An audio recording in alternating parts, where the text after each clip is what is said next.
มานะแล้วก็ วัดแล้วก็ตีเส้นนะคะเราจะได้กึ่งกลาง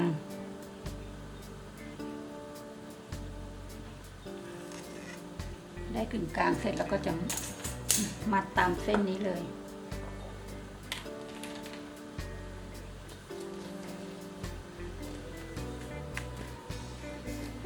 หนูก็แพลนนะที่เสื้อคนอันนี้เราก็พับตามรอยนี้นะไปเรื่อยๆไปให้สุดเลย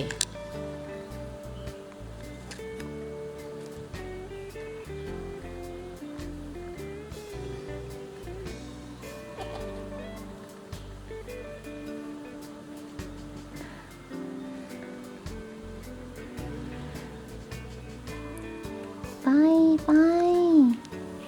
ฮึบ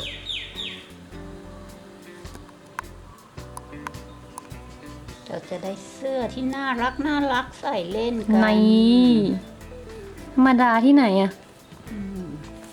นี่ต้องเอายางมามัด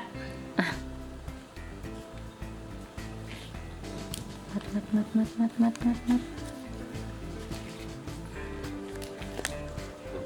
ตัวรอบมันลงมาแทะลงปอกแปะมัดยางให้สวยให้แน่นๆนิดนึง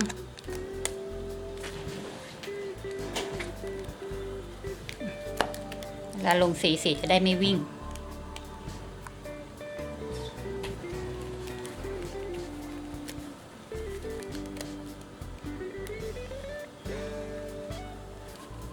จากนั้นแล้วอันนี้เราก็ตามใจเราจะขยุ่มขยำยังไงก็ตามใจเรา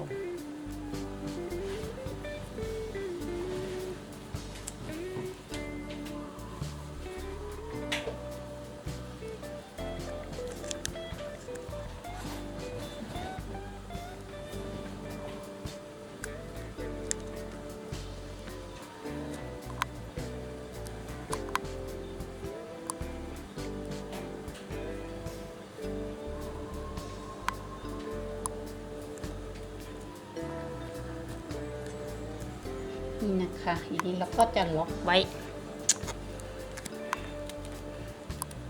เสื้อทุกตัวออกมาลายจะไม่เหมือนกัน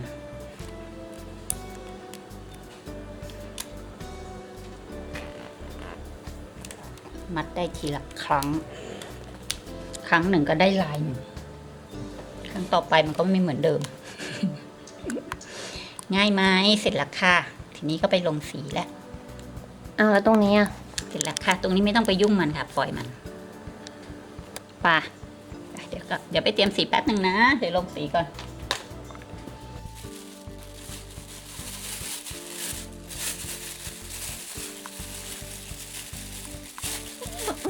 ให้เอาถุงมาใส่มันทำไมอะเอาถุงมาใส่มันทำไมอะสีจะได้ไม่เลอะพอลงข้างนี้ข้างเดียวข้างนี้ไม่ลง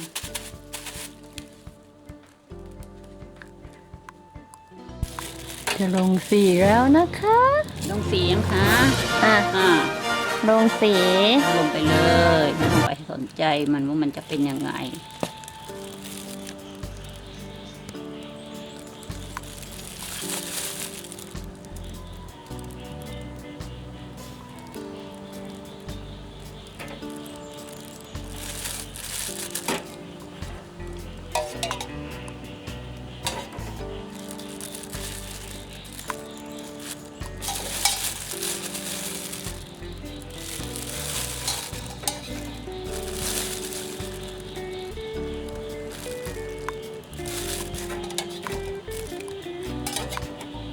นะคะ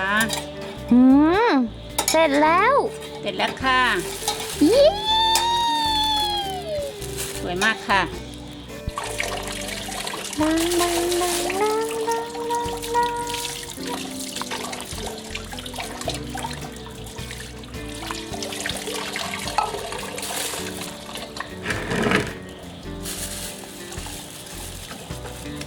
แม่ทำไรอะล้างค่ะ นี่น้ำเปล่าใช่ไหมล้างน้ำเปล่าค่ะ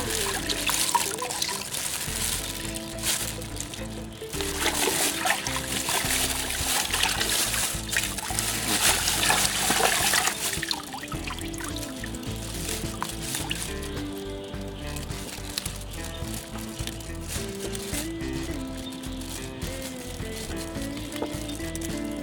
เฮ้ย เห็นลายแล้ว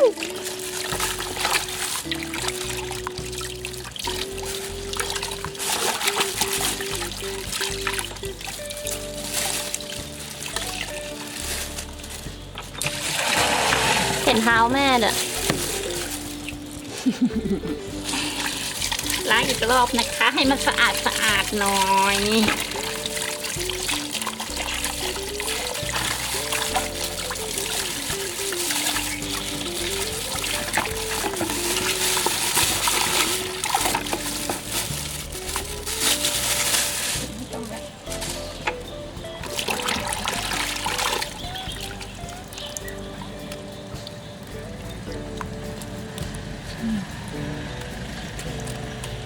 แกะยางหมด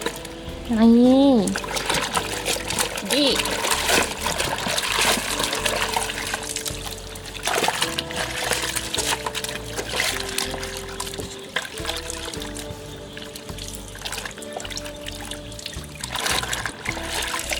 นี่เราได้มาเป็นก้อนแล้วนะคะ เราซักเสร็จแล้วอ่ะ ลุ้น เอาออกกาออกกาออกกาออกแล้วนี่สวยไหม ไหนตัวนี้ อย่าลืมกดไลค์ กด Subscribe เพื่อเป็นกำลังใจในการทำคลิปต่อๆไปนะคะ